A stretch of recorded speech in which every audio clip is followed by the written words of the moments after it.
Bonsoir à tous et à toutes et bienvenue à ce débat consacré à l'international et la place dans cette économie de la connaissance devenue si essentielle, la place de la France, bien entendu, en creux dans ce débat que nous allons adresser ce soir. Nous allons voir s'il est aisé de comparer un pays à l'autre, finalement, si facile de comparer la France aux autres pays de l'Europe et aux autres pays du monde.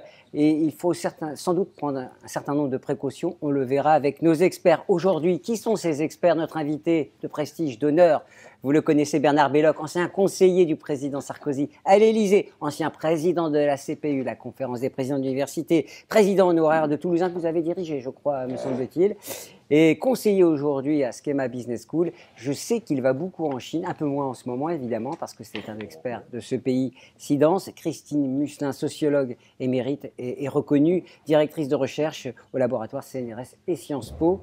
Pierre Tapie, président de Baxter, un cabinet conseil qui conseille tous les établissements d'enseignement supérieur en France et dans le monde. Je l'ai connu comme directeur général de l'ESSEC et comme président de la conférence des grandes écoles. C'est vous dire si nous avons un parterre d'experts ce soir pour parler de ce thème, l'international et la comparaison. Mais celui qui est à ma droite, il a dirigé aussi une université, celle d'Assas. Il a dirigé aussi la CPU. Avant ou après Bernard Belloc? Après. Ouais. Après, ben oui, ben après. Et mon petit doigt me dit qu'il aurait aimé, mais il aurait apprécié d'être directeur à Sciences Po. Mais ça, c'est de l'histoire ancienne. Je vous passe la parole pour ouvrir ce débat, Louis Vogel. Très bien. Merci, Gilbert. Ah, il faut que je parle dans le micro. Pardon. Merci, Gilbert. Ah oui, il a un micro cravate. C'est pour ça que je me demandais pourquoi c'était différent. Juste un mot sur la comparaison, à quoi ça peut servir. Peut-être d'abord sur les portées, les limites de la comparaison. Souvent, nous, en France, on se compare pour se flageller, pour dire ça va mal chez nous, c'est mieux ailleurs, et ce ne sera pas le cas ce soir. On les a bien briefés. Nos trois intervenants vont dire que c'est pas si mal que ça. Je crois que ce qu'on peut dire d'emblée, c'est qu'il n'y a pas deux systèmes identiques au monde. Tous les systèmes universitaires sont différents. Et donc, c'est compliqué de se comparer. Et puis, ce qu'on peut dire aussi, c'est qu'il ne s'agit absolument pas de trouver ailleurs des formules toutes faites. Il s'agit justement de regarder un peu ce qui se fait ailleurs, quitte à en transposer une partie ou à adapter certaines solutions étrangères chez nous. D'ailleurs, on n'est pas du tout les seuls à le faire. En ce moment même, il y a une mission du ministère japonais d'enseignement supérieur et de la recherche qui est en train d'étudier le système français, nos grandes réformes et les grands appels d'offres que nous avons lancés. Alors, à quoi ça peut servir de se comparer? D'abord, je pense à prendre conscience de la situation. Aujourd'hui, nous sommes dans un monde ouvert. Le public étudiant n'est plus un public captif. Le nombre de jeunes qui partent à l'étranger faire des études parce qu'ils ne sont pas satisfaits de ce que nous leur offrons ici est de plus en plus important. Moi, j'ai beaucoup de mes étudiants qui, dès la première année, ils se disent mais je vais aller voir en Allemagne comment ça se passe, en Angleterre, à McGill, ça revient tout le temps, et ils nous quittent. Même chose pour les enseignants et les enseignants-chercheurs. Les chercheurs, il y a des appels d'offres internationaux. C'est celui qui offrira le plus, pas seulement d'argent, mais les meilleures conditions de travail, les meilleures conditions de vie, qui l'emportera. Et le professeur, il bouge.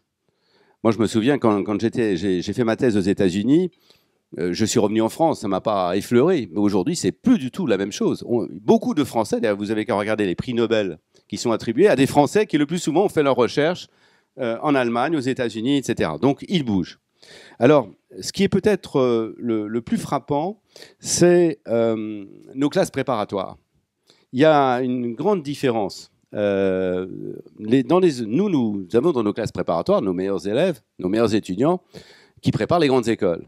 Or, ces étudiants qui ont un fort potentiel académique, ils sont exposés à la recherche dès les premières années dans les universités étrangères, dans ces fameuses universités de recherche.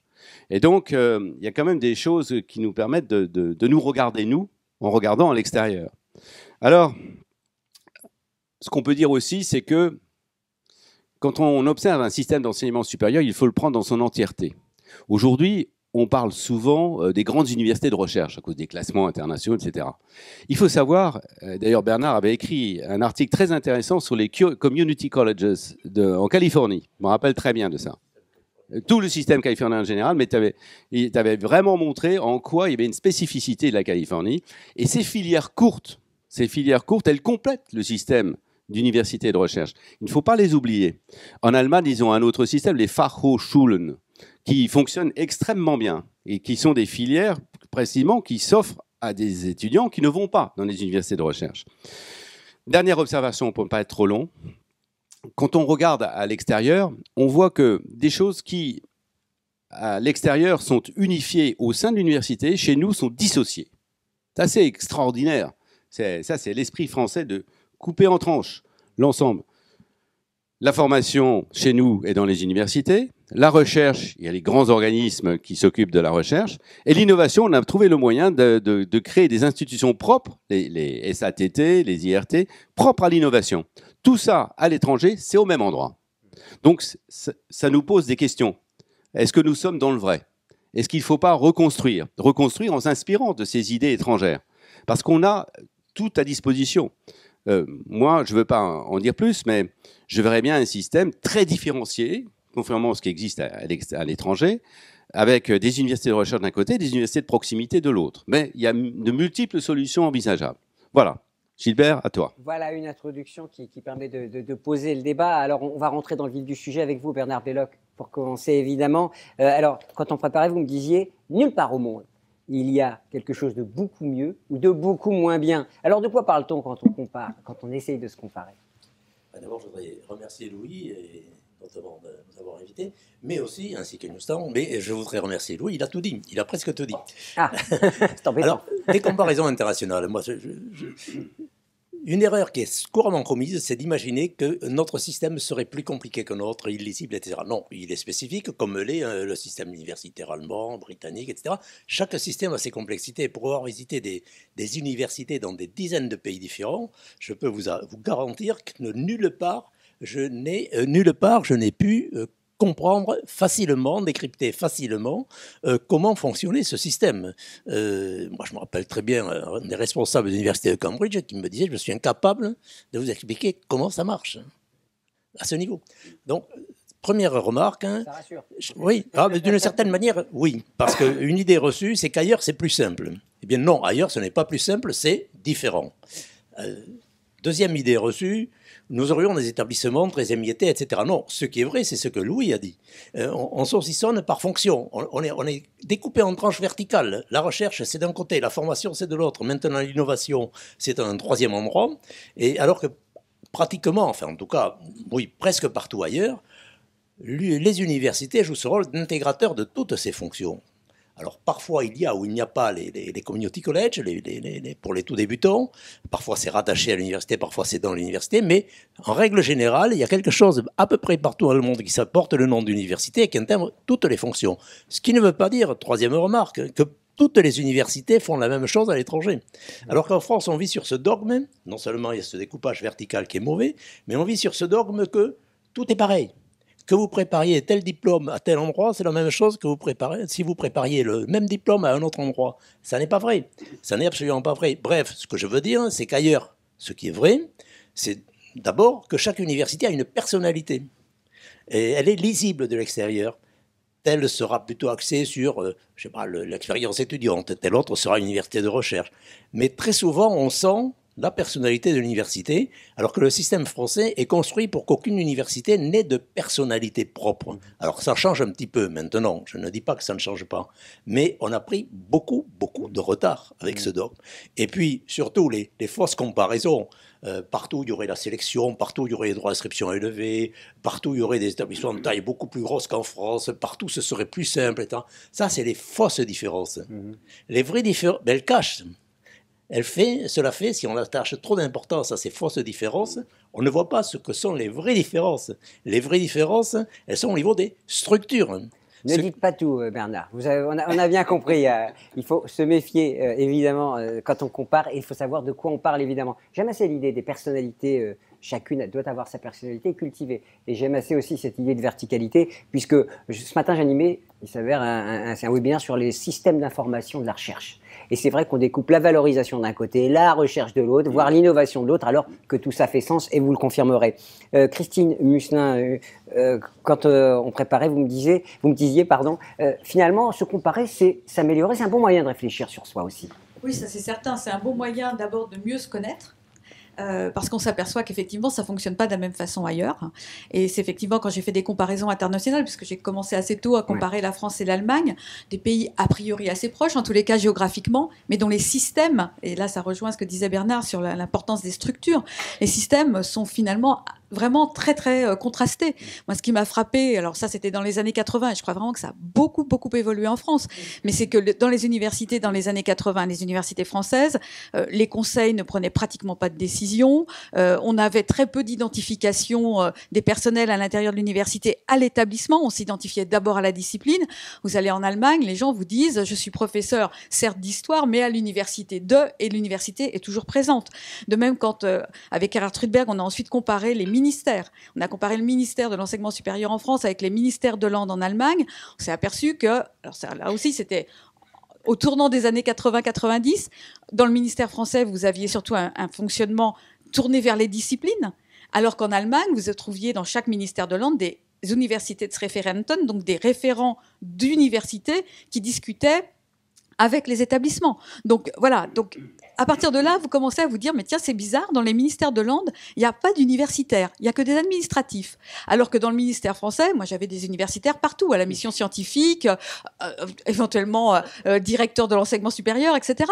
Donc là, vous commencez à vous dire, mais il y a d'autres façons d'organiser les choses.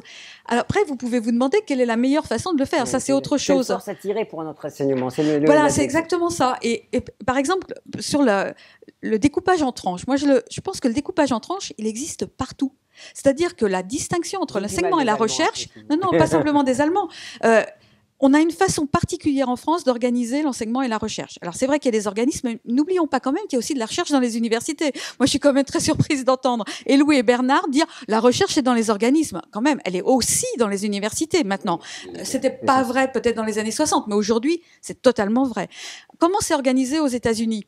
C'est pas vrai qu'il y a de la recherche dans tous les établissements aux États-Unis. Il y en a que dans les research universities, un petit peu dans les comprehensive universities, mais il y a beaucoup d'établissements aux universités où il n'y a pas d'obligation de recherche, où la recherche n'est pas présente. Donc, comment c'est organisé aux États-Unis ? C'est stratifié par type d'établissement. Donc, des établissements où on fait beaucoup de recherche, d'autres où on en fait moins, et d'autres où on n'en fait pas.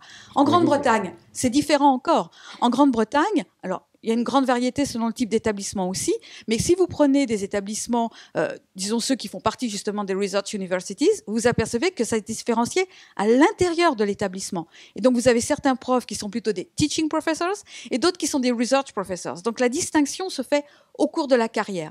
Donc tout ça pour dire que voilà, la tension entre enseignement et recherche, elle existe partout, mais elle est gérée très différemment d'un pays à l'autre, à l'intérieur des carrières, je dirais, dans le système britannique, par stratification institutionnelle aux États-Unis, et en France, effectivement, avec des secteurs, mais quand même de plus en plus de porosité entre les secteurs. Il faut peut-être aussi le reconnaître. Mais quand on parle des États-Unis, on parle généralement des Ivy League ou du top.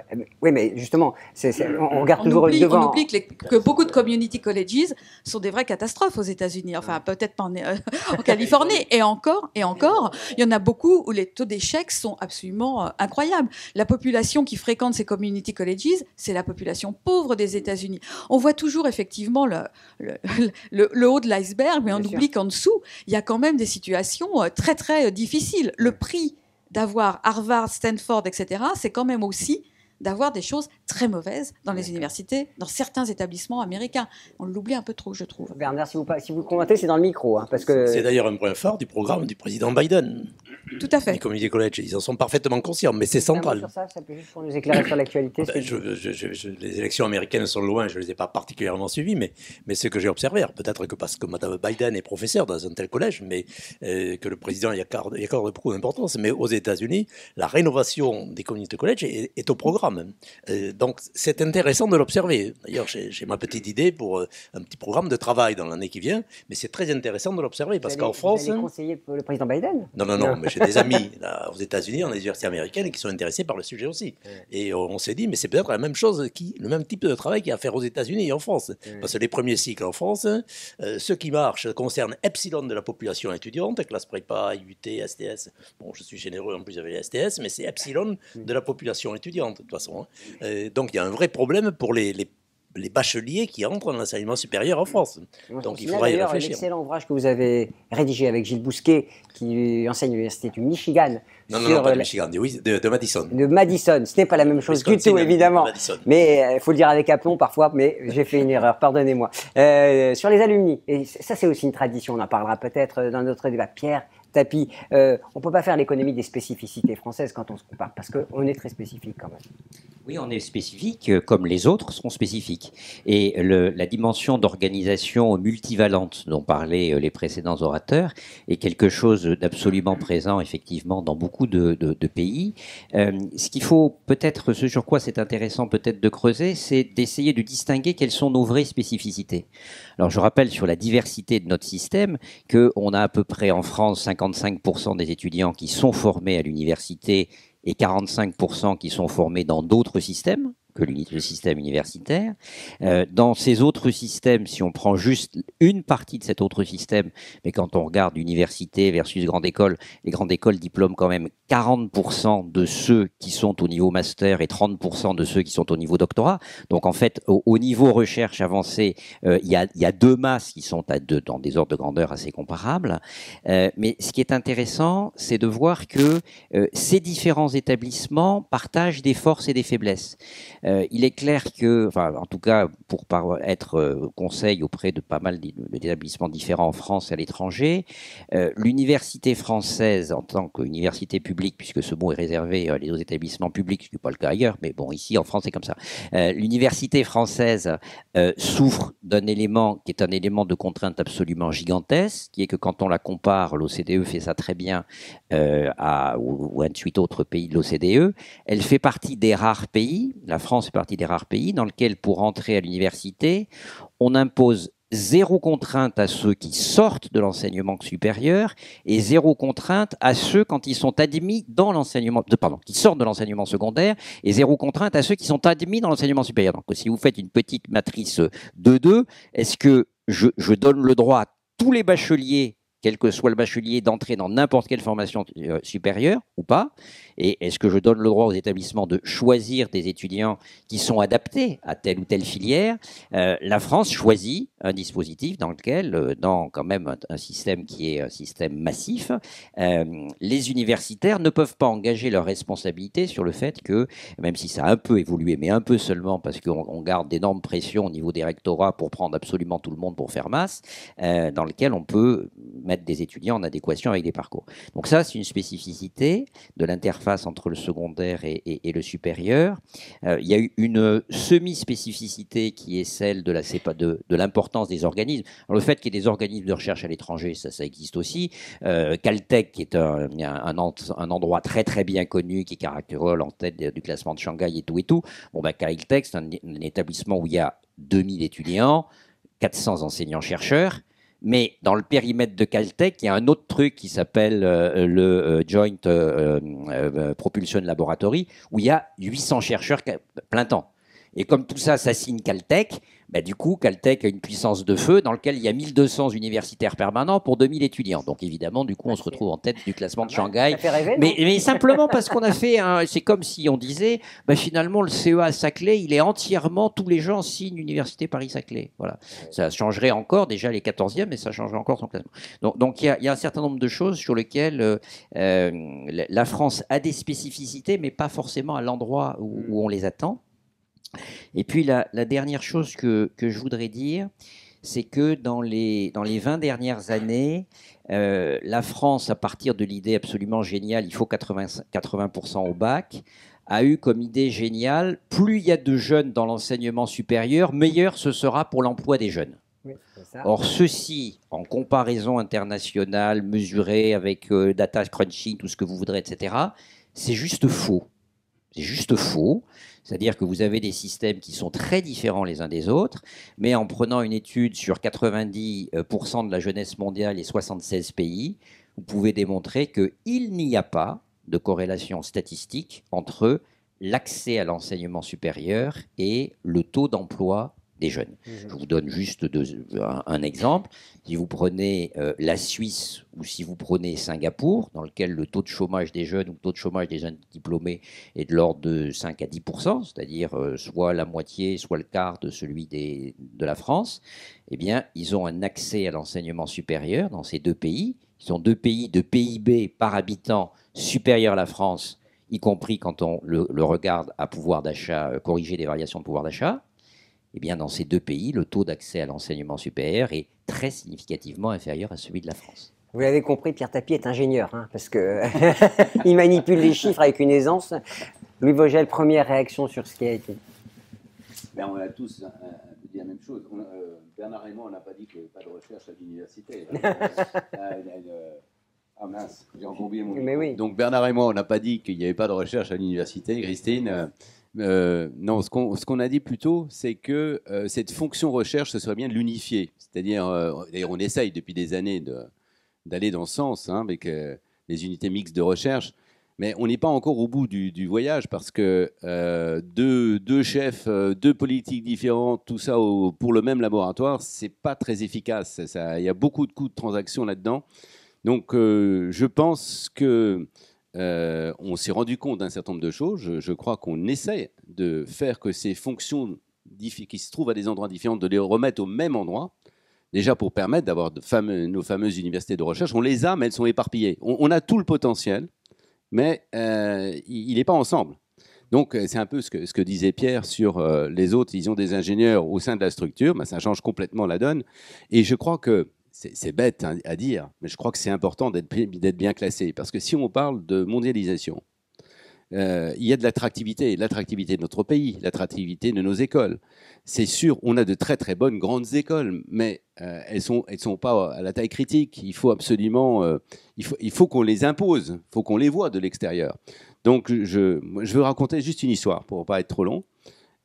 J'étais président de Paris 2 à l'époque et je tombe sur un étudiant américain qui téléphone. Il tombe sur moi. Il dit, je veux m'inscrire à Paris 2. Tu dis, ça, c'est une bonne idée, etc. C'est good idea, il a dit. Oui, good idea. Et puis, il me dit, mais combien ça coûte? Je lui dis le prix. Il a dit, ah non, je ne viens pas.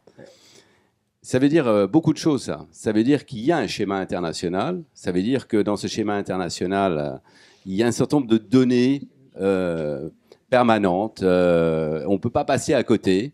Un enseignement qui coûte rien sur le marché international, c'est pas intéressant. Je dis pas qu'il faut simplement faire payer. Vous avez vu la crise de nerfs quand on a voulu faire un peu payer à l'université à l'époque. Oui. Oui. La crise de nerfs de CPI, si j'ai bonne mémoire. Oui. Pierre voulait réagir. Oui, un écho par rapport à ça. D'abord pour dire que je suis 150% d'accord avec Louis sur le fait que la manière de se valoriser sur le plan international est mauvaise aujourd'hui. Il y a 10 ans, on avait proposé de tripler le nombre d'étudiants étrangers accueillis en France à condition de faire payer à ceux qui venaient en plus le plein coût, ce qui amenait en fait à donner une bourse à un étudiant sur deux. Bon. Si on avait fait ça, aujourd'hui, on serait le numéro 2 de l'accueil mondial. À notre avis, c'est faisable. Mais le point le plus important que je voudrais dire en disant ça, c'est que quand on compare ce que nous on fait par rapport à ce qu'a fait l'Australie, avec un système mixte où on fait payer le vrai coût, en faisant payer le vrai coût, on a de l'argent pour développer l'université et en même temps, on a un système de bourse puissant. Eh bien, le résultat, c'est que en ne faisant pas ce genre de choses, on est passé quand même de la 3e destination d'accueil il y a à peu près 10 ans à la 6e aujourd'hui, de la 3e à la 6e, et que confère le bel article dans Le Monde de Thierry Coulant il y a quelque temps. Pour d'autres raisons, mais ces autres raisons étant globalement un manque de moyens absolument dramatique, globalement, investis dans notre système universitaire, y compris parce qu'on n'est pas allé le chercher sur les marchés internationaux, on est en train de passer de la 6e place de la production intellectuelle il y a 10 ans, à la 9e aujourd'hui et à la 12e sans doute dans 1 ou 2 ans. Donc il y a à la non-décision, à la non-décision d'une ambition partagée, il y a quand même des conséquences en termes de notre visibilité qui sont importantes. Bernard, une réaction. Oui, alors d'abord, je voudrais dire que je suis ravi que Pierre nous rappelle quand même ces chiffres.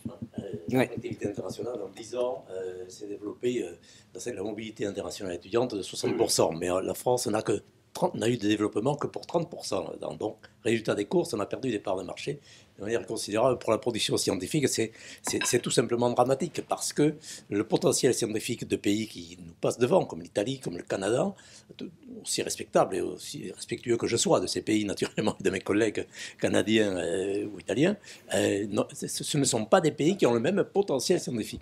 Ce que je voudrais quand même... Alors, tu m'excuseras, Pierre, mais je ne suis pas tellement d'accord avec les droits d'inscription, parce qu'il ne faut pas oublier, il n'y a pas un modèle. Là aussi, ça fait partie des idées reçues. Partout ailleurs, on sélectionnerait, partout ailleurs, on ferait payer très cher. En réalité, moi, j'ai toujours perçu qu'il y avait en quelque sorte deux modèles. Un modèle anglo-saxon, qui est clairement Australie, Royaume-Uni, États-Unis, avec beaucoup de variations en plus d'un État à l'autre aux États-Unis, hein, selon que vous êtes résident ou pas, vous avez des bourses ou non. Vous avez, disons, un modèle anglo-saxon où effectivement les droits de scolarité sont élevés, mais il y a un autre modèle que je qualifierais d'Europe continentale où les droits d'inscription sont quasi gratuits. Au Danemark, c'est gratuit. Les pays scandinaves, c'est gratuit. En Allemagne, ça n'est pas cher. La Suisse, l'école polytechnique fédérale de Lausanne, c'est des droits d'inscription tout à fait raisonnables. D'ailleurs, l'inspection générale a envisagé de les porter en France à ce niveau-là, disons de l'ordre de 500 € en moyenne. Donc ce serait moins en licence, plus en master, mais ça générerait un flux de ressources supplémentaires considérable, les boursiers étant écartés évidemment de cette augmentation, sans qu'on passe à des taux pratiqués par les anglo-saxons. Donc il n'y a pas de manière inéluctable des droits de scolarité élevés à envisager. Ça ne résout pas tout. J'avais écrit il y a fort longtemps, avant 2007, d'ailleurs pour un magazine de la CFDT cadre. Donc il m'avait sollicité, il m'avait dit: c'est quoi l'autonomie pour vous? Et j'avais dit, c'est la capacité de choisir ses étudiants. C'était avant le mandat de Nicolas Sarkozy. La capacité pour les universités de choisir ses étudiants. J'ai bien dit de choisir ses étudiants, hein, ce qui veut dire que des universités top peuvent évidemment choisir le top, le gratin, mais des universités qui feraient un travail tout à fait important de formation de techniciens supérieurs ou assimilés doivent pouvoir aussi signaler qu'elles font très bien ça pour attirer des étudiants dont c'est l'objectif professionnel. C'est ça qu'on n'a pas en France. C'est cette visibilité qu'on n'a pas. Donc choisir ces étudiants. Alors j'avais différentes choses, mais j'avais écarté justement les droits d'inscription, les droits de scolarité élevés, avec un argument qui à l'époque était très simple et un petit peu polémique, comme je disais, il faut mériter les droits de scolarité qu'on veut réclamer à des étudiants. C'est-à-dire, il ne suffit pas de mettre les droits de scolarité à 1 000 €, 1 500 €, 2 000 € ou davantage. Il faut aussi être à la hauteur du sacrifice financier qu'on va demander aux familles. Or, dans l'état où se trouvait le système universitaire français avant 2007, c'était quand même très difficile. Dans beaucoup d'universités, c'était quand même très difficile. Alors, je veux bien croire Louis pour Paris 2. Enfin, moi, j'étais très souvent dans des salons étudiants à l'international. Effectivement, c'était dramatique. Dès qu'on annonçait le niveau des droits d'inscription, les étudiants se détournaient du stand de l'université. Donc, j'étais obligé d'aller donner le cours réel, etc. Je voulais intervenir sur ce point-là parce que on a perdu un peu le fil du débat. Je vous laisse débattre. Les étudiants manifestement ne sont pas très au courant de comment fonctionnent les systèmes d'enseignement supérieur parce que sinon ils sauraient que c'est un endroit où le prix ne reflète pas la qualité. Donc, le prix qu'on fait payer n'est pas significatif de la qualité. Il suffit de voir ce qui s'est passé en Grande-Bretagne. Quand on a mis tous les droits d'inscription à 9 000 pounds, toutes les universités, pour les premiers cycles, hein, pas pour les masters, se sont tous mis au premier cycle, au même prix, pardon. Voilà. Et on a des établissements dans le monde qui sont très très chers et de mauvaise qualité. Et quand on regarde le cas français, les grandes écoles d'ingénieurs, pour la plupart, sont vraiment pas très chères. C'est pas pour ça, d'une part, qu'elles sont démocratisées, et d'autre part, c'est pas pour ça qu'elles ont une mauvaise réputation. Donc voilà. Donc le rapport entre prix et qualité. Alors je suis pas économiste, je laisserai Bernard parler de ça, mais c'est un très mauvais rapport. Par ailleurs, je pense qu'il est important de garder malgré tout une forte contribution de l'État et que l'introduction des droits d'inscription ne doit pas aller de pair avec une baisse de la contribution de l'État. Pourquoi ? Parce que c'est vrai qu'il y a un bénéfice individuel à l'éducation et peut-être qu'il y a des pays où effectivement le fait de faire des études ne rapporte pas et ne permet pas d'accéder à l'emploi, mais en France, ce n'est pas le cas. Pour l'instant, faire des études, ça permet quand même d'accéder à des emplois meilleurs que si on n'en fait pas. Donc, c'est normal qu'on contribue, quand on est étudiant, je trouve, au fait qu'on va avoir un bénéfice individuel, mais il y a de toute façon un bénéfice collectif aussi à l'éducation. Donc, c'est quelque chose que l'État doit prendre en compte. Et puis, tout dernier point, qui me paraît important sur les droits d'inscription, c'est qu'on ne peut pas aller effectivement à un coût complet, et qu'on ne peut pas faire supporter uniquement aux familles le prix de... On parle de 10 000 € par an à peu près, un étudiant à l'université, hein, c'est ça ? Alors actuellement, c'est ce que l'État donne à l'université. Mais d'abord, ça baisse tous les ans. Et ça a baissé depuis 2007 de manière très importante. Et par ailleurs, on donne 15 000 euros par an aux étudiants qui sont en CPGE. Donc voilà, c'est ça. C'est pas que ça coûte 10 000, c'est ce qu'on donne, c'est ce que donne l'État par étudiant. Donc voilà, c'est intéressant de le rappeler quand même, parce que c'est vrai que quand on dit les grandes écoles versus l'université, l'une est gratuite, non, rien n'est gratuit en réalité. C'est aussi ça qu'il faut préciser, Pierre. Non, juste, c'est compliqué ces questions. Hein. Mais premièrement, c'est vrai qu'on ne peut pas ne faire financer que par le privé ou par les familles l'enseignement supérieur, que les étudiants soient étrangers, qu'ils soient français. Ça n'existe nulle part. Même aux États-Unis, je rappelle quand même que les universités, disons plutôt de formation, sont financées, les systèmes publics qui, jusqu'à plus ample informé, accueillent les 3/4 des étudiants américains. À peu près, les systèmes publics américains sont financés par les États américains. C'est de l'argent public, avec des droits d'inscription plus élevés que chez nous. Mais de très forts droits d'inscription. Ah non, pour les résidents, c'est jamais 10 000, 15 000 $, c'est jamais ce niveau-là. Non, c'est beaucoup plus bas. Il y a des systèmes de bourse beaucoup plus généralisés. Et pour les universités de recherche, alors plus on monte vers des universités de recherche très réputées, évidemment, plus les droits d'inscription sont élevés. Mais il y a quand même beaucoup de pays où l'argent public est très important dans les systèmes universitaires. Pierre, un mot. Alors moi, juste un mot, Bernard. Quand j'étais à Raleigh, j'avais vu le dean de la Business School de Raleigh, que vous connaissez bien, puisque c'est l'université associée à Schema. C'est quand même 10 000 $ par an. Cette business school qui est une state university, c'est ce qu'il m'a expliqué, donc qui est une université publique. Donc ça reste quand même des coûts assez élevés pour aller dans le sens de Christine, mais peut-être que je ne connais pas l'étendue des universités.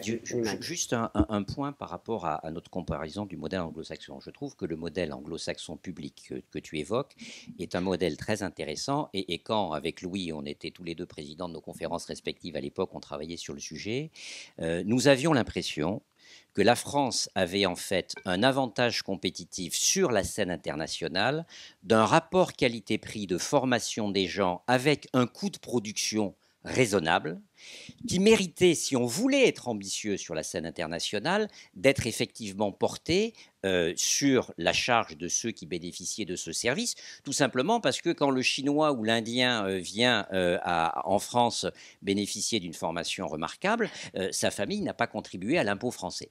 Donc je suis complètement d'accord avec toi quand tu dis que la part publique de financement de l'enseignement supérieur doit être importante. Il me semble cependant, comme le disait Christine, que le fait que dans un système quand même important, il n'y ait pas de contribution personnelle alors que les gens vont bénéficier ultérieurement d'un avantage personnel, est aujourd'hui quelque chose d'améliorable de manière significative dans la gamme 1000 à 2000 euros. Bon. En revanche, vis-à-vis des étudiants internationaux, je ne suis pas du tout sur une France qui se présenterait à 30 ou à 50 000 $ comme ses concurrents anglo-saxons. Par contre, une France qui se présenterait à 12 000 € avec un système de bourse pour grosso modo la moitié des gens est, à mon avis, je rebondissais là-dessus sur le point de Louis, est à mon avis une France plus attractive qu'une France à 600 €, parce qu'à 600 €, le Chinois ou l'Indien, il ne comprend pas que c'est une formation de qualité. C'était ce point-là qui était important. Et pour boucler sur cet aspect-là, ce qui me fait dire ça aussi, bon, vous savez que j'ai une expérience de business school, c'est que quand dans les business schools, je trouve que j'étais un artisan d'une décision grave, qui ensuite a été suivie à peu près par tout le monde, qui a été le moment où on a dit, finalement, et c'est l'ESSEC qui a ouvert le jeu, finalement, si on veut vraiment passer de 15 à 40% d'étudiants étrangers, comme en plus on ne reçoit pas un sou de l'État, on n'a pas d'autre solution que, pour les autres, de demander le full cost. Et à ce moment-là, j'ai eu des enflammés à l'intérieur de chez nous, mais comment ça, vous allez faire payer au notaire, à la fille de notaire parisien 8 000 € à l'époque de frais de scolarité, et au fils de classe moyenne indienne qui a 500 € par mois de revenus familial, 16 000 €. C'est très choquant a priori. En fait, on a pris la décision de le faire. Ça a amené à ce que les business schools françaises, en termes de visibilité internationale, de rankings internationaux, etc., se retrouvent propulsées dans les tout premiers rangs de la scène internationale. Et sous réserve, c'est juste ça dont je veux témoigner, sous réserve de mettre en même temps qu'une politique de plein prix plein prix, mais de prix modeste. Ne l'oublions pas, parce que nos rapports performance-coût sont modestes. En même temps que ce qu'on met une politique de plein coût, si on met une politique de bourse active et intelligente, étudiante, alors on peut tenir les deux, ce qui est d'ailleurs la particularité du système californien que tu connais bien, qui est d'avoir une équation, une fonction de ce que les gens payent qui dépend d'une part de leur situation sociale et de l'autre part de leur aptitude aux études. Et on peut faire des études dans lesquelles les gens ont payé une contribution significative tout en n'étant pas excluants sur le plan social. En tout cas, il y a des endroits. En tout cas, c'est le cas. Je vous en prie, parce qu'il y a des sujets de comparaison aussi importants. Mais c'est vous qui l'avez lancé, Bernard. Parce que c'est effectivement souvent une différence qu'on pointe. Elle n'est pas si importante que ça, je crois, parce que tous les systèmes ne sont pas payants à l'étranger. Il faut quand même le savoir. Mais je suis tout à fait d'accord avec Pierre. Je pense que nous, on est à une extrémité. Peut-être qu'un modèle anglo-saxon est à l'autre extrémité. Je crois qu'il y a un optimum au milieu, comme dirait l'économiste, mais qui n'est ni d'un côté ni de l'autre. Mais si je prends juste un point que tu as cité, les pays scandinaves, les pays scandinaves, effectivement, sont accueillants assez largement pour les gens d'origine étrangère, mais avec une base qui est que leur financement par étudiant sur fonds d'État est absolument considérable. Mais évidemment. Et n'a rien à voir avec la paupérisation des institutions universitaires françaises. Évidemment. Ça existe en Scandinavie, les vouchers, c'est-à-dire on donne un droit pour choisir son établissement, une sorte de voucher, c'est-à-dire ça coûte tant, vous le dépensez dans cette université, dans cette autre, ou voire dans cette business school. Ça existe encore, c'était le cas de mon souvenir, Pierre. C'était le cas en Suède pendant un certain temps. En Norvège aussi, c'était le cas en Suède, en Norvège. Il y a d'autres systèmes, mais l'intuition de dire vous avez le droit de faire des études et voilà un package pour le faire, oui, c'est quelque chose qui continue à exister. Oui, en Norvège, moi je me rappelle très bien avoir négocié des programmes internationaux et les étudiants étaient avec leurs calculettes et en fait ça les choquait pas. Ils réclamaient davantage d'heures de français, donc il fallait leur dire combien ça allait coûter en termes de droits de scolarité. Ils se retournaient vers le représentant de la mutuelle ou de je sais pas quoi, de l'organisme financier public, et c'était oui ou c'était non. Mais les finances publiques de la Norvège ont peu de choses à voir avec les finances publiques de la France. C'était une époque où ils n'exploitaient pas encore les champs pétroliers. Donc alors, est-ce que je peux vous donner quelques réactions de nos internautes? Alors, vous croyez que je parle avec mon fils, ma femme ou un petit cousin? Pas du tout. Je lis les questions qu'on m'envoie. En Allemagne, Christine, aussi, les étudiants en thèse sont ceux qui encadrent les travaux pratiques, car c'est leur moyen d'avoir un salaire, ce qui peut engendrer une moins grande disponibilité auprès des étudiants. Voilà, c'est mon expérience en fac de pharmacie. Voilà. Alors, en Allemagne, la formation doctorale, elle est très particulière. D'abord, pendant très longtemps, les universités allemandes ne savaient même pas combien elles avaient d'inscrits en doctorat. Et la plupart des doctorants étaient en fait actifs, effectivement, à l'université, avec un poste à durée limitée, d'assistant. On pourrait dire assistant, mais assistant dans l'imaginaire français, ça renvoie à quelque chose. Voilà. Et souvent, ils ont une activité au sein de l'université, parfois une activité administrative, et ils ont un mi-temps sur leur doctorat. Ça a changé quand même au cours des dernières années avec la création d'écoles doctorales. Nous, on a connu ça au milieu des années 90. En Allemagne, ça s'est fait à partir du milieu des années 2000. Et donc maintenant, il y a un petit peu les deux systèmes. L'ancien système où le doctorant est effectivement assistant, disons assistant. Et puis le système où il est dans une formation dite structurée, où il ressemble beaucoup plus au doctorant avec contrat doctoral français, avec des cours, etc. Donc il y a un petit peu un système à deux vitesses actuellement pour les programmes doctoraux en Allemagne. Un mot, Bernard. Non, je pense que je ne vais pas parler de ça. Ça, c'est un système qu'on pratique, par exemple, à l'école d'économie de Toulouse, et qui marche très, très bien.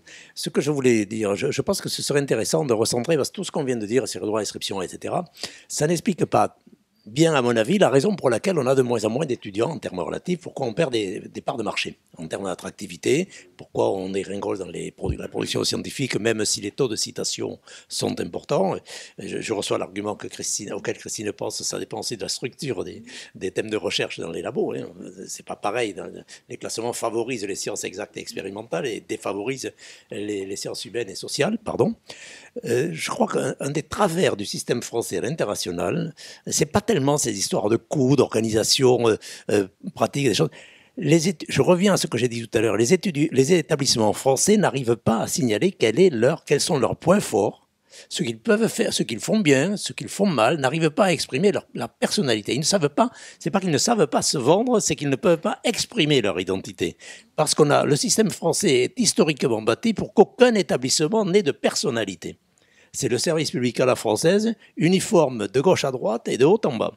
Et ça, c'est un vrai problème dont on est en train de sortir, mais c'est un vrai problème à l'international. Ce que fait François Germinet, que vous connaissez bien à CY, Cergy par Université, j'ai bien retenu ma leçon, c'est des exemples quand même d'universités qui émergent avec des modèles différents d'alliance et d'engagement, par exemple sur l'apprentissage, l'alternance, ou des disciplines, effectivement. Oui, un mot. Oui, juste un mot. D'abord, par rapport à ce que Bernard vient de dire, bon, c'est le fameux dogme français. C'est pas les universités qui se vendent, c'est l'université avec un grand U qui se vend et on voit pas très bien ce qu'elle a à vendre puisqu'elle recouvre des choses tellement différentes, c'est invendable. Donc ça, c'est la première question. D'autre part, simplement, juste un mot sur le droit d'inscription. Si on parle de droit d'inscription, bien sûr, c'est pas en tant que tel, c'est combiné avec un système d'aide. Princeton, tous les droits d'inscription de Princeton, l'université privée américaine, sont reversés en bourse. Il y a rien qui est gardé. Donc voilà, donc ça dépend ce qu'on fait avec. Hein. Donc voilà. Je voudrais, mais si on va un peu plus loin, pourquoi est-ce que ça ne marche pas? Interrogeons un peu notre système de recherche. Pourquoi? Parce que on en a parlé tout à l'heure, on a effleuré le sujet, on a parlé des publications, on est en train de reculer. On est en train de reculer. D'abord, il y a un recul tout à fait normal, c'est parce qu'il y a de nouveaux arrivants sur le marché. Donc ça, nous, on est toujours pareil, et bien les Chinois qui arrivent, donc c'est normal qu'on recule. Ce qui est plus grave, à mon sens, parce qu'on essaie de savoir pourquoi on attire bas, c'est qu'on n'est pas toujours dans les domaines de recherche de pointe. C'est que notre recherche est mal orientée. C'est beaucoup plus important, c'est-à-dire, on a vu, et ça vaut pas que pour la France, hein, ça vaut pour l'Europe en général, en Allemagne aussi. On est décalé, on n'est pas dans les sujets de recherche les plus porteurs. Regardez un peu ce qui s'est passé avec tout le numérique, l'intelligence artificielle, etc. On est complètement décalé par rapport à d'autres endroits où ils vont plus vite, plus loin. Et c'est pas simplement une question donc quantitative, c'est qualitatif. Comment faire? Et c'est indépendant de du modèle international d'université. On sait qu'il faut faire un certain nombre de choses pour être dans le système international. Bon, ok. Mais comment faire pour substantiellement être dans le système international, c'est-à-dire que pour que notre recherche soit à la pointe et réponde justement aux besoins de nos industries et aux envies de nos étudiants? Ça fait 45 minutes qu'on débat et il y a un dernier thème qui va répondre, je pense. Mais Pierre, il va dire quelque chose. Je ne le couperai jamais, Pierre, il le sait bien. Mais vous pourrez répondre. Il y a des problématiques RH, notamment essentielles à la France. Et Bernard, vous considérez ça freine le système. Pierre, vous réagissez. J'aimerais qu'on aborde ce sujet parce que vous parliez en réalité d'agilité. Quand vous disiez faut être présent sur les sujets porteurs, c'est cette agilité, cette capacité à accrocher les sujets porteurs qui donnent du sens. Pierre, d'abord. Je vais faire une transition avec le sujet RH que tu viens d'évoquer. Je ne suis pas d'accord avec lui sur la dimension, nous ne sommes pas orientés sur les bons sujets. Moi, j'ai une autre analyse de la perte d'efficience de notre système de production de connaissances. Je pense que dans les labos français, du CNRS, des UMR, etc., il y a des endroits tout à fait exceptionnels en termes de qualité. On ne va pas en citer quelques exemples, mais il y a des endroits réellement tout à fait exceptionnels. Je pense que le CNRS, en particulier, plus malheureusement parfois que l'université, reste un endroit où l'attractivité est là, mais en revanche, la perte de temps recherche, que ce soit des universitaires dans les institutions d'enseignement supérieur ou que ce soit des professionnels plein temps de l'INRA, de l'INSERM et du CNRS, pour fabriquer de la recherche, a été dans les 10 dernières années bouffé, littéralement bouffé, par la bureaucratisation. Je me souviens de Valérie Pécresse, 10 ans ex post, au moment où elle faisait un peu le bilan de ce qu'elle faisait et où elle parlait du premier plan campus, plan excellence, etc. Et où, à ce moment-là, elle disait « Je n'ai pas été consciente que tout ce concours interne qu'on a fait entre nous, ça a mangé entre 5 000 et 6 000 hommes an, je dis bien hommes an, des hommes ou femmes, des meilleurs directeurs de recherche et des meilleurs directeurs de labo de l'ensemble du dispositif, ce qui fait qu'on voit qu'au moment où on a créé tout ce concours, il y a eu une baisse dans la production générale. Et il me semble que là, il y a un vrai sujet parce qu'en plus, la conséquence de ça, et après je m'arrête, la conséquence, c'est que les métiers eux-mêmes sont moins attractifs pour les très bons. Alors, je suis en partie d'accord, mais le problème est vrai à peu près partout, dans tous les pays, dans toutes les universités. Les chercheurs, les collègues se plaignent de passer beaucoup de temps. Ceci étant, je me sens un petit peu interpellé sur la mise en compétition à travers les investissements d'avenir, notamment le premier programme d'investissement d'avenir, et non pas tellement l'opération Campus, qui elle c'était davantage du béton, de l'aménagement, etc. Dans notre esprit, et c'est ça qu'on a, à mon sens, raté, il y avait un passage qui passait par l'organisation. C'est-à-dire, ça a été un tour de force d'arriver à mettre autant d'argent entre les mains d'un jury international. On était sous les huées de la foule administrative en permanence, version Bercy. Hein. C'était impensable pour beaucoup de gens dans l'appareil d'État qu'on puisse mettre autant d'argent entre les mains d'un jury international. Et ils nous prédisaient la révolution, le gaspillage, etc. Ça, je pense qu'il fallait le faire.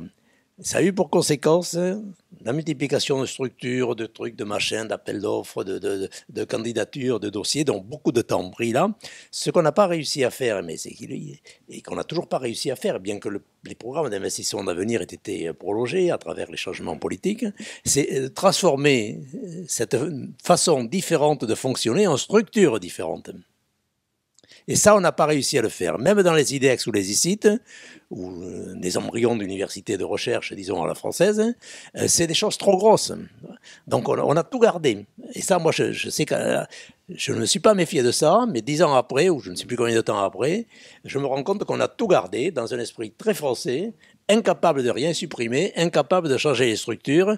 Et quand on réforme, en réalité, c'est 9 fois sur 10, on rajoute quelque chose et on garde le reste. Christine. Et ça, c'est dommage. Moi, je vois trois éléments par rapport à ça. Le premier, quand même. Ouais. Oui, non, mais je vais y venir aussi. C'est vous qui en avez parlé aussi. La première chose, c'est que le programme d'investissement d'avenir, qui devait au départ être centré sur l'excellence scientifique, a très vite ajouté un autre critère qui a été la transformation organisationnelle.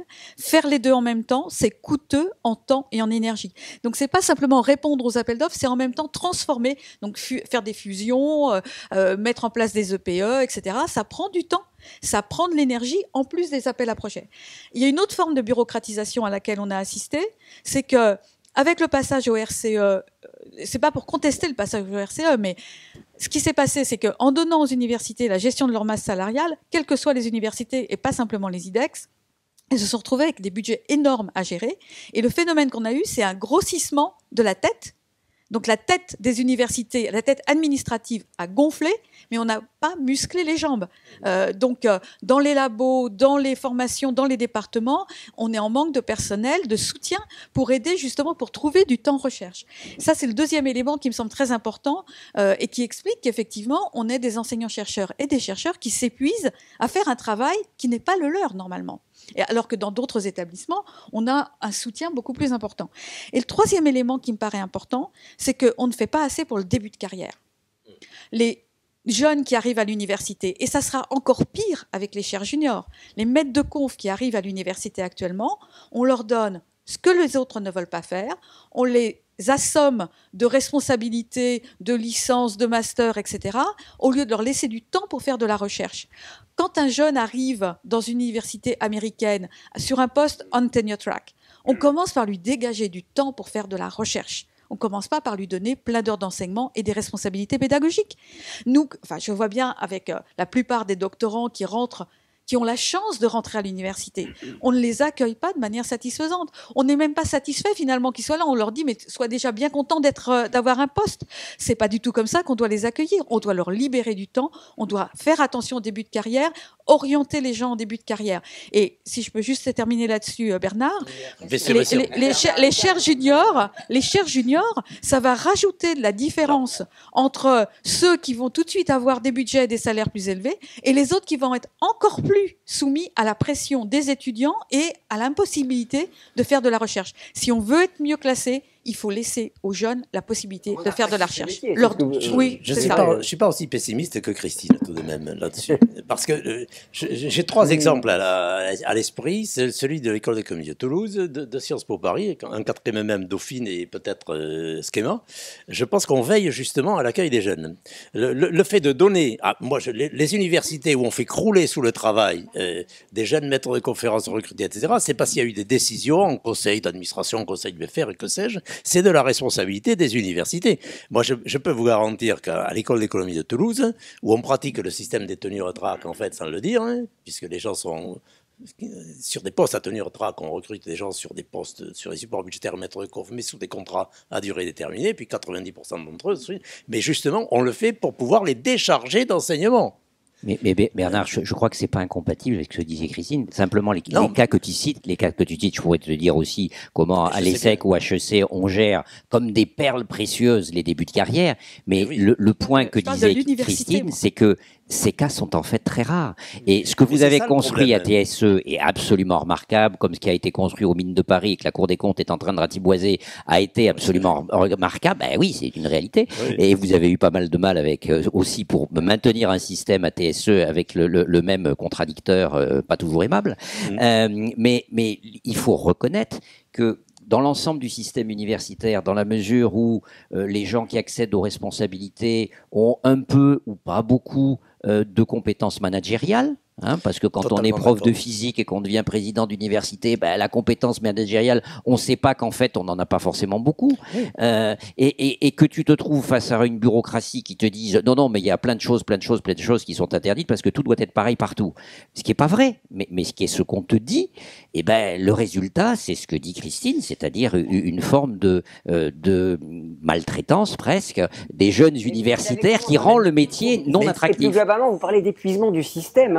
Il faut faire attention quand même. Ça veut dire, si on va jusqu'au bout de ce raisonnement, Pierre, ça veut dire qu'on a des universités qui ne sont pas assez matures pour gérer les libertés qu'on leur donne. Ça veut dire sans doute qu'il y a un accompagnement. Là je reprends mon côté lumière plutôt que sombre. Ça veut dire qu'il faut être lucide sur la situation d'aujourd'hui d'épuisement.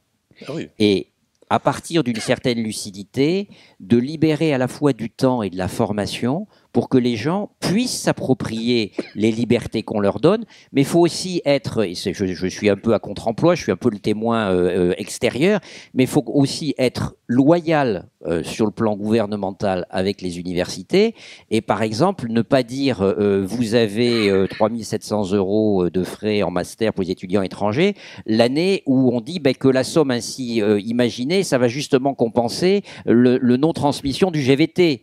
C'est une faute, mais de base de gouvernance des personnes et des structures. Et il y a eu plein de décisions à des moments budgétaires où on a envoyé des signaux contradictoires sur le soutien public en disant vous allez encore courir un peu plus vite, ça vous donnera de l'argent frais, alors qu'on coupait les vivres de base. Ça n'a pas de sens. Et je pense qu'on n'a pas pris assez conscience du niveau de souffrance moyen des structures qui font que, par exemple, quand aujourd'hui tu choisis un chef de département, souvent, c'est les maîtres de conf qui s'y collent parce que les profs, ils veulent pas. C'est un dysfonctionnement évident. Surtout pour les directeurs du FR, encore évidemment. Plus que pour les directeurs de département. Mais moi, je me suis toujours élevé contre cette pratique. Toujours. Encore élevé aujourd'hui, ça se voit. Louis, un mot. Juste un mot. On n'arrive pas loin de la fin. Oh là là. Déjà presque 1 heure déjà. On peut continuer. Oui. Je reviens un peu en arrière. Christine, dans son bouquin, a très bien décrit le mélange des genres au moment où il y a eu des grands appels d'offres, les IDEC, etc. On a voulu faire en même temps l'excellence scientifique et la réorganisation administrative. Ça, c'est tout à fait vrai. D'un autre côté, Bernard, c'était vraiment le moment. Heureusement qu'on est bon. On n'est peut-être pas allé jusqu'au bout, mais c'était le grand moment. Moi, je me rappelle, on a pris un nouveau départ. Oui, bien sûr. Et je crois, Pierre, la bureaucratisation, enfin tout ce que vous avez décrit, les ressources humaines, etc., c'est très vrai, mais c'est vrai dans tous les pays. Moi, quand on va en Allemagne, on retrouve aussi, mes collègues allemands, ils se plaignent exactement de ça. C'est vrai que chez nous, il y a peu d'endroits où c'est très souple, et c'est vrai que c'est des exceptions. Toulouse, je sais pas où, et puis en plus, Sciences Po peut-être. Voilà. Et en plus, ça correspond pas au système français, donc la Cour des comptes va s'en occuper. Tu as tout à fait raison, puisqu'on va essayer d'égaliser tout ça. On va trouver que c'est pas conforme, c'est contraire au principe d'égalité, et on va les remettre dans le rang. Et ce qu'on aura créé, qui devrait être la direction pour tous, va être effacé. Mais je crois que ça ne suffit pas, et je crois que Bernard l'a effleuré tout à l'heure en disant mais on a gardé tout. On a gardé. Je crois que c'est encore plus profond. Tous ces problèmes qu'on vient d'évoquer sont justes, vrais, enfin tout ce qu'on vient de dire, mais il y a encore autre chose. Je crois que notre organisation n'est pas adaptée. Pour revenir à pourquoi est-ce qu'on n'est pas à la pointe de la recherche. Notre organisation n'est pas adaptée, plus profondément. Et je pense que, ça c'est mon opinion, que c'est pas assez agile, nos grands organismes. Il faut qu'on aille beaucoup plus vite, beaucoup plus précisément et puis il faut qu'on soit bien un concurrent, que chacun a envie d'aller, de faire le meilleur, d'être le premier à être dans un domaine. Et il n'y a pas assez ça chez nous. Il y a pas, et on les a, les bons chercheurs. C'est ça qui est malheureux, c'est qu'on a tout le potentiel, mais pour des questions aussi bêtes que l'organisation, et les ressources humaines en sont une partie, une facette, on n'arrive pas à actualiser ce potentiel. C'est ça qui est incroyable. C'est ça mon problème. Je me dis, mais mince alors. Donc, indépendamment du modèle international qui a ses règles, etc., et on sait ce qu'il y a à faire pour y correspondre, il y a nous qui avons un problème d'organisation profond. Il y a ça, mais il y a aussi quelque chose de très important, je crois, dans ce qu'a dit Bernard, qui est le respect de la personnalité propre des différentes structures. C'est une autre manière de le dire, mais parce que derrière le mot organisation, on pourrait croire qu'on le joue à la française, donc on fait partout la même chose. Alors qu'aujourd'hui, peut-être qu'un des gisements simples de réservoir d'énergie, c'est en fait, pardon, je vais prendre un mot anglais, l'empowerment. L'empowerment réel des structures qui vont se dire, mais finalement, j'ai la capacité d'aller chercher des ressources propres de plus 10 ou plus 20%, j'ai la capacité de mettre de l'agilité dans le système à condition de vivre vraiment nos responsabilités. Avant de passer la parole, je vais vous passer la parole, Christine. Avant la conclusion de Louis, j'aimerais que vous nous disiez, et vous pourrez réagir à ce qu'a dit Pierre, vous trois, vous savez ce qui se passe dans quelques mois. Il y a les élections présidentielles. Donc, qu'est-ce qu'il faut changer dans les 100 premiers jours, ou dans la première année, ou dans la première semaine, whatever. Est-ce qu'il y a une chose à faire vite? Parce que j'ai l'impression aussi que le temps est compté dans cette compétition mondiale que nous vivons. On n'a plus le temps de réfléchir, de lancer des grands projets, de rajouter des couches à ce millefeuille administratif. Qu'est-ce qu'il faut faire? Très simple. Il faut mettre la décision au niveau où elle doit être, c'est-à-dire au niveau des établissements, et leur donner la responsabilité, c'est-à-dire les évaluer avec des conséquences pratiques à cette évaluation. Il faut responsabiliser les établissements de cette manière, et en contrepartie de cette évaluation qui aura des conséquences si elle est positive et qui aura des conséquences si elle est négative, il faut laisser la décision au niveau des établissements. Bon, il faut un temps court. Il y a beaucoup de décisions de l'ordre du réglementaire ou de ce qu'on appelle le micromanagement. Tout est dans les textes, pratiquement. Si on veut, il y a très très peu de choses de fond à changer si on veut faire ça. Vous répondez, vous dites ce que vous voulez. Je ne suis pas vraiment pour l'évaluation de sanctions, donc voilà. Non, mais quand même, c'est un peu l'idée. Moi, je pense que non, mais est-ce que je peux finir juste, Bernard? Moi, je pense qu'on a fait beaucoup de choses pour un certain nombre d'universités. Je pense que les IDEX et les ICIT, ils se sont projetés. Et là, on vient de soutenir une thèse dans mon labo qui a été sur comment Unidex a développé, a utilisé en fait les fonds qui lui ont été donnés. On voit bien qu'il y a cette idée qu'il faut devenir les meilleurs, qu'il y ait une identité, etc. Ça a donné ça a donné cet élan. Et c'est aussi ce que j'avais regardé dans les universités allemandes qui ont bénéficié là d'excellentes initiatives. Donc il y a cet élan qui est donné. En revanche, on ne s'est pas du tout ou pas assez occupé des autres établissements. Alors il y en a quelques-uns comme Cergy, comme La Rochelle, comme Pau, qui ont et d'autres, on pourra en citer d'autres, qui ont justement essayé d'avoir un profil. La Rochelle, non, c'est pas une ICIT. Enfin, Cergy et Pau aussi. Mais voilà, les inciter, et plus que les évaluer, les inciter justement à faire ce travail de profilage. Et de ce fait, ça veut dire mettre de l'argent dessus et de se dire, si vous avez un profil, on vous finance. Mais peu plus dans cette logique-là et je pense qu'on les a laissés complètement à côté. On leur a pas donné. Pour l'instant, il n'y a pas d'avenir parce qu'elles n'ont pas d'argent. Elles ne vont pas avoir beaucoup d'argent non plus par la LPR parce qu'a priori, ce ne sont pas celles qui seront les plus favorisées par l'accroissement du budget de l'ANR, etc. Qu'est-ce qu'on offre comme avenir aux universités qui ne sont ni IDEX ni ICIT? À mon avis, ça c'est vraiment la question qu'il faut se poser et c'est là qu'il faut agir pour avoir un système qui globalement se déplace et bouge. Les candidats n'ont pas beaucoup d'idées, je trouve, sur l'université, donc c'est pas mal ce qu'on est en train de recueillir. On n'en parle pas beaucoup. Pardon? Ils veulent diviser par 2 le nombre d'étudiants. Et l'étranger, oui. Ça c'est la meilleure idée du siècle. Hein. Enfin, franchement, je ne vais pas faire part de mes idées, d'ailleurs. Pierre? Je pense qu'il y a 3 idées toutes simples. La première, c'est reconnaître la légitime diversité stratégique des différentes institutions.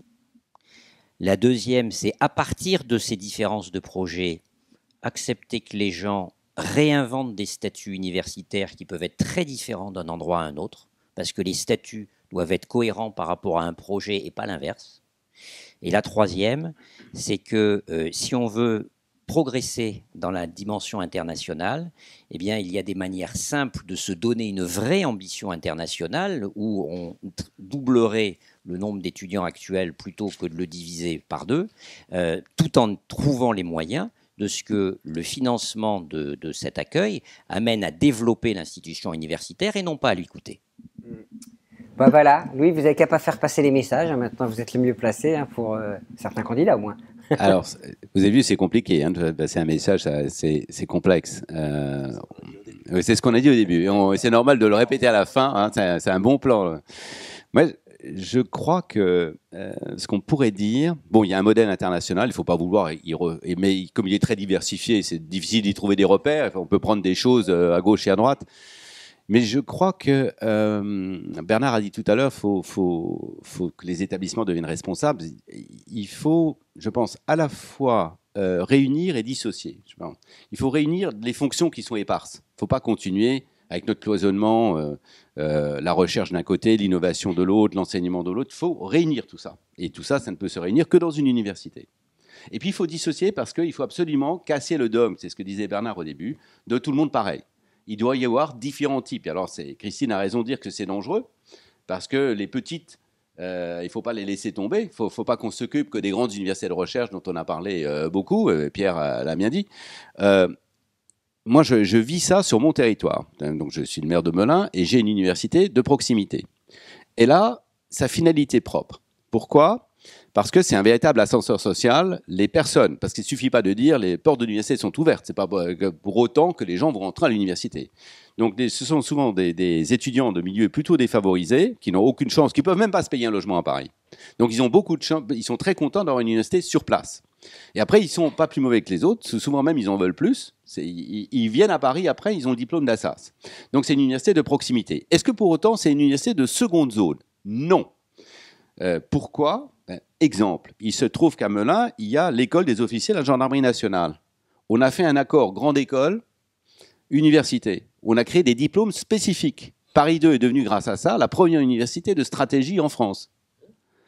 Et donc, ce n'est pas une université de seconde zone. Il peut y avoir des laboratoires d'excellence à La Rochelle aussi, dans certains domaines. Et puis, elle a une fonction propre qui n'est pas celle d'une université de recherche, mais qui est celle d'une université de proximité, qui s'occupe, parce qu'il y a une mission sociale de l'université qu'il faut qu'on remplisse aussi. D'ailleurs, on y est tous sensibles, c'est pour ça que les droits d'inscription, on se dit, bon, il ne faut pas trop en faire, etc. Donc, il y a quelque chose à faire. Il faut à la fois diversifier notre système et le reconstruire de l'intérieur. Parce que pour l'instant, c'est le bordel. Voilà. C'est terminé. C'était le mot de la fin de Louis Vogel. En tout cas, une chose est sûre, c'est qu'il faut aller vite. Merci beaucoup. On a dit beaucoup de choses, hein, évidemment. J'espère qu'on trouvera les bonnes idées pour aller vite et pour aller vers un enseignement supérieur made in France encore plus fort, encore plus compétitif, parce qu'au fond, cette économie de la connaissance, c'est la plus importante et porteur de sens pour toutes les sociétés. Voilà, je vous souhaite une très très belle soirée. Merci d'avoir assisté à ce débat. Merci. C'est coupé là maintenant.